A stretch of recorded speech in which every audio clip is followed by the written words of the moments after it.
Hello, nako, magandang Webes sa inyong lahat ha.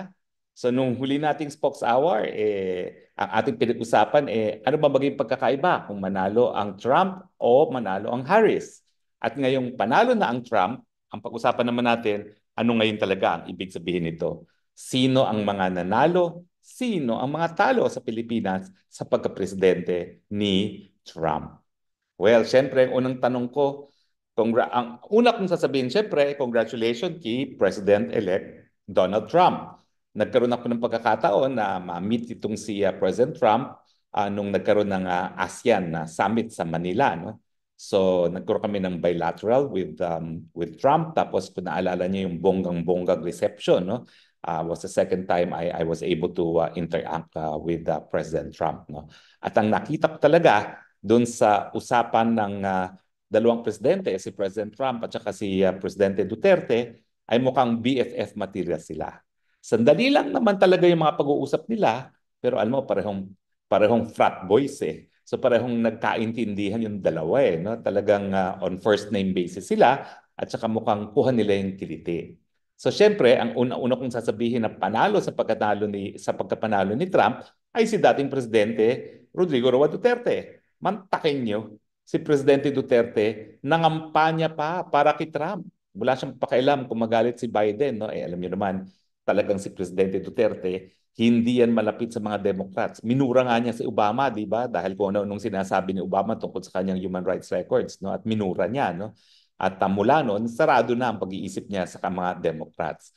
Kaya naman, bagamat ang daming binato kay Trump, na mga criminal cases, ang daming mga pagbibintang, walang pakialam ang Presidente Duterte, at ang sinabi niya, ikakampanya ko pa si Donald Trump sa mga Pilipino sa Amerika. At yan naman ang ginawa niya, no? Nanawagan siya sa mga Bisaya sa Amerika na iboto ang Trump. Actually, hindi na siya kailangan mangampanya dahil ako, nag-aral naman ako sa Amerika, dang beses ko na nakarating sa Amerika, ang buong pamilya ko nandun sa Amerika, ang mga Pilipino talaga ay maka-Republican. Bakit? At least yung mga Pilipino na kakilala ko, mga doktor, gaya ng aking mga kamag-anak, mga profesional, talagang yan po ay maka-Republican. No? At bihira talaga na meron talaga mga mala-aktivistang Pilipino na pumapanig sa Democratic Party. Bagamat, ang sabi ko nga nung huling pag-uusap natin, huwag tayong magkakamali. Democrat or Republican, abang unang-unang isusulong nila ay interest ng mga Amerikano. At kinakailangan natin palaging isipin na hindi tayo kapareho na pang-nasyonal na interes. Minsan, taliwas ang interes natin sa Amerika gaya ng pakikipagyera sa China na wala naman tayong pakialam. So ang unang-unang panalo, si Presidente Duterte kasi balik na as presidente ang kanyang BFF na si Donald Trump. Now, para dun sa mga nagsasabi na hindi ito totoo ha, naku, tignan niyo po, 2017 article, nagkaroon ng secret leak na pinure ni Trump ang drug war ni Presidente Duterte. Hindi po yan gagawin ng Biden administration o ni Kamala Harris. No? Pero pinuli talaga yan ni President Trump, unang-una. Pangalawa, nung ako'y nanungkulan pa kay Presidente Duterte, humingi pa ng saklolo si Donald Trump. Well, pwede ko lang sabihin niya kasi nailabas na rin yan sa balita, no? Na ginamit niyang tulay itong si dating Presidente Duterte para dun sa leader ng North Korea. Dahil alam niyo naman, mainit talaga palagi ang usapin ng North and South Korea dahil may nuclear weapons ng North Korea na palagi binabantaan ng South Korea at ang Japan. At ang defense naman ng Japan, syempre, ay ginagampanan ng mga Amerikano. No? So ganyan kalapit ang Presidente Trump kay Presidente Duterte na ginamit pa niyang tulay nung minsan para sa kanyang foreign policy initiative sa Asia. No? Dahil ang isa naman sa pinakamalaking problema talaga ng Asia kung talagang hindi magbe-behave ang North Korea at gamitin ang kanyang nuclear weapons laban sa South Korea.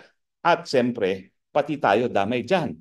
Kapag nga nagte-testing yan ng mga nuclear warhead niya, saan ba bumabagsak? Philippine Sea. Kasi napakalapit din natin sa Korea.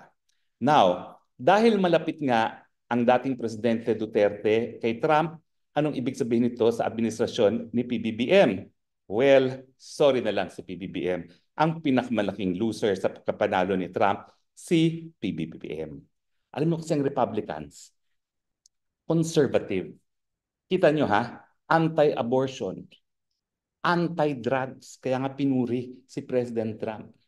Si Presidente Trump si Presidente Duterte ni President Trump. So balik sila dun sa mga paniniwala na babalik tayo sa pagiging matatakutin sa Panginoon, balik sa pamilya, at solid na mga backgrounds. So ayaw na ayaw ng mga conservatives sa Amerika ang paggamit ng droga. Of course, di pa naman napapatunayan na gumagamit ng pinagbabawal na droga ang PBBM. Pero hanggang ngayon, nandyan ang mga impormasyon, nandyan ang video, nandyan ang mga larawan na mayroong powdery white substance, nandyan yung abutan ng powdery white substance na nangyari, na nakita natin sa lahat, walang denial. So alam ko, nasa isip ngayon ni Trump, naku, could this Marcos be a drug user? At saka wag natin kalimutan ha, noong 1986 na pinalayas ang mga Marcos sa Pilipinas, Republican din ang nakaupo sa White House. Hindi pinigilan ni President Reagan ang pagsipa kay Presidente Marcos.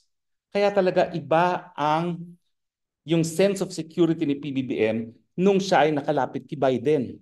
Kasi alam niya, gaya ng ama niya, nagamit niya yung China card para mapalapit kay Biden.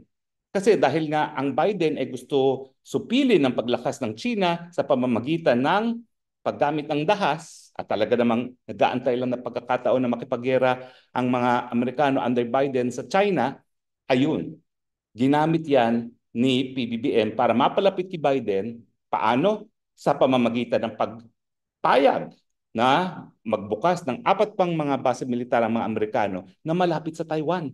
Ibig sabihin, wala namang kinalaman yan sa West Philippine Sea na meron tayong hidwaan sa China. Ang talagang motibo ni Presidente BBM dun sa pagpayag na gamitin ang mga base militar natin sa Cagayan at saka sa Ilocos at saka sa Isabela ay para ang mga Amerikano ay magkaroon ng base militar para depensahan ng Taiwan kapag ito ay lulusubin ng China. Now, bakit mag-iiba itong polisiyang to kay President Trump? Well, kasi si President Trump, hindi niya kinakailangan lihisin ang atensyon ng kanyang mga mamamayan sa mga problema sa Amerika. Haharapin niya ang problema sa Amerika. Ano ba ang problema? Bakit ba natalo ang mga Democrats?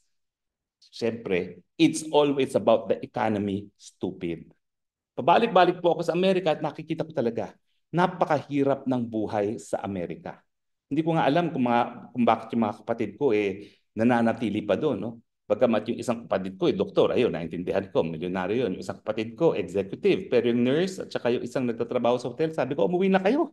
Walang nangyayari sa buhay niyo dyan sa Amerika dahil napakahirap po talaga ng buhay sa Amerika. Ako hindi mo ako mapapatira roon dahil talagang mahihirapan akong magkaroon ng hanap buhay sa Amerika dahil patay na patay ang ekonomiya. So it's the economy, stupid. Ang akala ni Harris, yung mga issue ng human rights, gaya ng karapatan para sa abortion, ay bibigyan ng mas malaking importansya ng mga Amerikano kesa sa ekonomiya, yung hanap buhay. So parang sa Pilipinas din yan. Kahit anong gawin nyo na ilihis ang issue dun sa kahirapan sa pamamagitan ng ginagamit ang China na kalaban para tayo magkaisa laban sa isang kalaban, hindi mag-work. Ganyan yung strategy ni Biden, parang strategy rin ni PBBM. Humanap tayo ng kaaway nang sa ganun, makalimutan ng mga Pilipino yung tunay na problema ng kahirapan. Si Trump, wala siyang pakialam ngayon kung ano mangyari sa mundo. Uunahin muna niya ang mga Amerikano. At ang importante ngayon sa Amerika, yung ekonomiya, yung trabaho, at saka yung hanap buhay. So talagang yung mga kinakailangan makuntin ang China, wala siyang pakialam dyan. Ang kanyang unahin is paano mapasigla ang ekonomiya ng Amerika at hindi sa pamamagitan ng gera. Kasi alam naman natin, napakaraming industriya na nakasalalay sa gera. Pero kasi, hindi mo maalis kay ano yan, kay Trump. Sigurado talaga yan na tataas din ang defense spending at makikinabang nga yung mga kumpanya na gumagawa ng mga bagay-bagay para sa digmaan. Pero ang katotohanan, hindi siya makikipaggera. Kasi ang alam niya, ang gera, bagamat kikita yung mga gumagawa ng armas, ay makakadulot problema sa ekonomiya. Kaya nga, nanalo siya sa plataforma ng America First. Ang gusto nga niya mangyari, NATO, magbayad kayo para sa seguridad ninyo. Alam nyo, ang NATO, gaya ng Pilipinas, meron ding Mutual Defense Treaty na kapag inatake ang isang bansa na member ng NATO, kukonsidera rin ng Amerika na atake nila laban sa kanya. Sabi ni Trump, bakit kami gagastos para sa inyong sariling seguridad? Kaya bantayan ninyo yan. Ha? Kung gusto ninyo ng seguridad, ayong gumastos. Ganyan din pagdating dito sa China, sa South China Sea. Paano pakialam ko sa Pilipinas kung meron tayong mutual defense treaty dyan? Anong pakinabang ko kung makikipaggera ako sa China dyan? Wala naman. Kung gusto mo makipaggera sa China, hindi makipaggera ka, pero wala akong pakialam dahil ako American first. Kaya nawala ang pinakamalaking alas ni PBBM sa suporta ng Amerika. Yung paniniwala na importante ang Pilipinas dahil kinakailangan maghanda para sa gera laban sa China. Ang sabi ngayon ni Trump, pakialam ko sa inyo. Unahin ko muna yung ekonomiya ko dito sa bayan ko. Unahin ko muna yung mga kababayan ko. Kayo magbayad sa sarili niyong seguridad. So, sorry, PBBM at ang kanyang pamilya at ang mga cronies, nawala ang pinakamalakas na selling point ninyo sa Amerika. At huwag niyong kakalimutan, yung pagkakaibigan ni Presidente Duterte at Presidente Trump na kapag patuloy niyong ginipit ang mga Duterte, ano sa tingin niyo ang gagawin ng kaibigan? Diba? Lalong-lalo na pinuri ni Trump nung una siyang naging presidente ang drug war mismo ni Presidente Duterte. Sa tingin nyo ngayon, ang Amerika susuporta sa ICC prosecution? Ang Amerika nga, nagkaroon ng batas na lulusubin nila ang Hague kapag ang isang sundalong Amerikano ay lilitisin ng ICC. Yun na nga. Paano ngayon? So anyway, mabuting balita po sa tingin ko na ganyan ang foreign policy ngayon ni Trump. Isa pang pagkakaiba di ba yung mga Amerikano dito sa Pilipinas, multilateral. Naku, Trump wala siyang pakialam dyan sa multilateral na yan. Siya, bahala kayo sa mga buhay ninyo, Amerika muna ang aatupagin ko. Now, ibig sabihin din yan, naging mas malaki ngayon ang posibilidad na magkakaroon tayo ng kapayapaan sa mga lugar na merong mga gulo. Pareho sa Amerika, Republican Democrat, na malakas ang impluwensya ng mga Hudyo. Kaya naman talagang rineresbakan nila ang Israel. Pero ang pagkakaiba, itong si Kamala Harris, nandun nga siya sa lugar ng mga Palestino sa Michigan. Doon ako nag-aral sa Ann Arbor. So may isang lugar po doon, Dearborn, na talagang puro mga Palestino. Hindi niya pinuntahan yon. Hindi niya pinasalita ang mga Palestino na nagiging biktima na ng genocide. Dahil naniniwala siya na mas malakas pa rin yung mga Hudyo sa pagdating sa pagbibigay ng pera at pagkukuha ng boto. Nagkamali siya. Kasi nga, ang nakikita nating larawan ngayon sa TV, sa CNN, sa Al Jazeera, ay genocide na yung nangyayari sa Gaza. At paano natin masusuportahan? Kaya ngayon, parang mas maganda ang magiging paninindigan ni Trump na ititigil niya ang gulo diyan sa Gaza Strip. Diba? At syempre, ang sabi niya, hindi ko alam kung magagawa niya, 24 hours, ititigil niya ang labanan sa Ukraine. Bakit? Kasi nga, bakit gagastos ang Amerika sa Ukraine? Kaya lang naman i-involve ang Amerika dyan dahil nga dun sa pangako niya sa NATO na gaya ng Pilipinas, meron silang Mutual Defense Treaty. Ay naku, sabi ni Trump, kayong gumastos para sa sarili niyong seguridad. Well, hindi naman lahat mabuti para sa Pilipinas. Dahil uunahin niya ang Amerika, naku, tataas ang mga taripa. Hindi ko alam kung yung mga produkto na ine-export natin sa Amerika, pero marami tayong ine-export dyan na semiconductors, no? Baka mamaya mapatawan din ng mas mataas na taripa. Immigration, naku, yung mga gusto mag-TNT sa Amerika, pumunta na lang kayo sa Europa. O kaya magtrabaho na lang kayo ng legal sa Europa at saka sa Middle East. Kasi ang dami naman ngayon nagbubukas na trabaho. At saka napakadali na ngayon kumuha ng trabaho dun sa mga dating mga European states na sarado. Pero magiging istrikto na ngayon ang Trump administration pagdating sa immigration. So, kung ikay nagpaplano mag-TNT sa Amerika, wag na. Kumuha ka na lang ng legal na trabaho sa iba dahil mas marami naman talagang mga bansa sa Europa ngayon na naghahanap ng mga Pilipino. Desperado sila sa mga Pilipino. Now, so paano ngayon tatratuhin si BBM? Well, siyempre, presidente pa siya. Pero mag-ingat-ingat ang PBBM kasi wala na siyang pinaghahawakan na ironclad support. Nakita ko yung ambassador ng Amerika na hindi raw magbabago ang ironclad support. Taku bola yan. Pinababayad nga niyang NATO para sa kanilang seguridad. Nasaan ngayon ang ironclad support, no? Kinakailangan pakita ni PBBM na beyond yung silbi ng Pilipinas kapag nagkagera sa China, meron pa rin silbi ang Pilipinas sa Amerika. At tingin ko, magagawa lang niya yan pag pinakita niya na napakagandang merkado ng Pilipinas at ang Pilipinas magiging instrumento para yung mga negosyante na nais magkaroon ng negosyo sa Pilipinas, lalong-lalo na sa Asia, ay makakapasok sa Asia. So yun ang dapat maging strategiya niya. Kalimutan na niya yung West Philippines Sea, mga ngawa-ngawa nila Tariela, ganyan-ganyan. Wala na yan kay Trump. Ang isipin na lang ng PBBM kung gusto niyang mapalapit kay Trump, paano makakatulong ang Pilipinas na mapasigla ang ekonomiya ng Amerika at ng Pilipinas sa pamamagitan ng pagtataguyod ng pangangalakal ng mga Amerikano, ng mga Pilipino sa Asia. Ibig sabihin, yung pinakamalaking merkado sa Asia, China.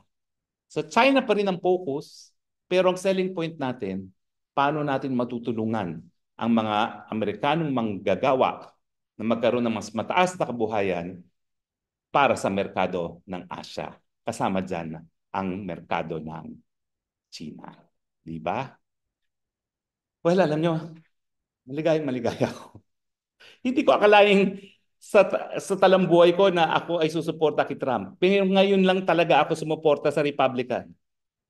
Kasi at least ngayon, naibsan yung banta na makakaladkad tayo sa isang gera na wala tayong kinalaman. Ang una kong inaasahan na gagawin ni Trump, pakikinggan niya yung reklamo ng mga Ruso at ng China at tatanggalin yung intermediate range missiles na naging dahilan kung bakit kamuntik na magkaroon ng nuclear war sa panig ng Amerika at ng Russia nung panahon ni John F. Kennedy. Ayan na naman, Democrat si John F. Kennedy, yun yung kamuntik ng magkagera. Hindi ko maintindihan kung bakit ang mga Democrats, sila yung liberal, sila yung mga woke, sila yung mga human rights pero sila yung mahilig sa gera. At yun na nga sa kaysayan po ng Amerika yung mga Democrats ang nais magkaroon ng mga alipin, slaves. At yung mga Republicans ang tumutol doon sa mga pagkakaroon ng alipin. Baliktad. Ngayon kasi, ina-associate natin yung mga Republicans sa mga mayayaman na puti. Pero dito sa eleksyon nito, napakita natin na lahat ng kulay, itim, Latino, Asyano, bumoto kay Trump. Dahilan kung bakit hindi lang siya nanalo sa electoral votes, nanalo rin siya sa popular votes. But sa akin, mga kababayan, good news ang pagkapanalo ni Trump para sa Pilipinas, pero sorry na lang sa PBBM. Kinakailangan mag-double time siya kung siya ay mapapansin ni Trump. Pero make no mistake about it, tatanaw na utang na loob si Trump kay dating Presidente Duterte na nangampanya para sa kanya at alam niya na ang anak ng kanyang kaibigan na Duterte ay vice-presidente na ngayon tinitira ng mga kaalyado ni BBM na naging napakalapit kay Biden at kay Harris. Bahala na kayo mag-add ng 1+1. Agree ba kayo o hindi? Magkomento lang po kayo Pero napakaganda ng talakayan natin ngayon. Pasensya na kayo. Excited ako. At hindi ko talaga akalain na maging excited ako sa pagkapanalo ng isang Republican sa buong buhay ko. Pero dahil nga ang pinaka-importante, karapatan mabuhay sa pamamagitan ng pag-iibsan ng banta ng gera, natutuwa po ako na nandyan po ang Trump bilang susunod na presidente ng Estados Unidos. Maraming salamat po sa inyong patuloy na pagtangkilik At gaya ng aking palaging sinasabi, Pilipinas, dahil ikaw lang ang aking bansa, ikaw lang ang bansang aking mamahalin. Mabuhay po kayo at magandang araw po sa inyong lahat. Bye!